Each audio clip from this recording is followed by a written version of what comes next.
মানুষ মর্নিং ওয়াকে বেরোয়, আমরা বেরিয়েছি ইভিনিং ওয়াকে। এবার দেখছি চারিদিকে কোথায় যাচ্ছি নিজেরাও জানি না। কোন পাহাড় পর্বত পেরিয়ে এই যে 3 সদস্যর টিম যাচ্ছি। কোথায় যাচ্ছি জানি না, মানে উদ্দেশ্য এক, কিন্তু অ্যাকচুয়ালি পৌঁছবো কোথায় জানি না। হাঁটতে হাঁটতে হাঁটতে হাঁটতে, তবে চারিদিকে যে সবুজ প্রকৃতি দারুণ লাগছে। আর চারিদিকে ঘন জঙ্গল,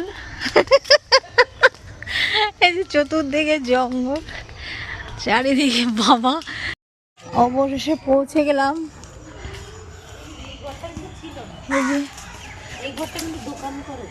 এলাকাটা হচ্ছে শীতলা মন্দির, আদি শীতলা মন্দির আমাদের মেদিয়ার, সেখানে চলে এসছে। এটা হচ্ছে আদি শীতলা মন্দির আমাদের।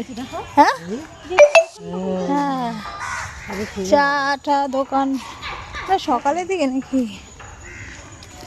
ওই তেঁতুল গাছটা আছে শীতলা মন্দির। হ্যাঁ, ওই তো তেঁতুল গাছটা। এই গাছটাকে এখানেই রান্না বান্না করে। হ্যাঁ হ্যাঁ, এখানেই রান্না হয়। অন্যরকম কষ্ট, এই জায়গাটাই ছিল না আগে। মায়ের মুখ দেখতে পাবো না, মায়ের মুখ বন্ধ এখন। এটা হচ্ছে আমাদের আদি শীতলা মন্দির। এখানে কি মাসে যেন, চৈত্র মাসে হয়, পৌষ মাসে এখানে সবাই রান্না করে। কেমনটা ধর, তুই আমাকে দেখাবি।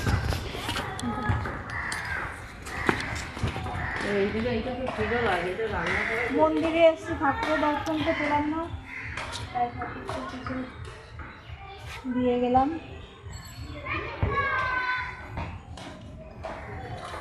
এইটা তো আগে ছিল না কোনোদিন, এটা তো একবার দেখতে আসি। কোনটা? এই যে হ্যাঁ ছিল না, আমি যখন আসতে দেখতাম না এটা। অনেক পরে তুই তার মধ্যে আসিস নি, অনেকদিন আগে করে, তার মানে অনেক বছর পরে গিয়েছি। জায়গাটা খুব সুন্দর না? দারুণ না।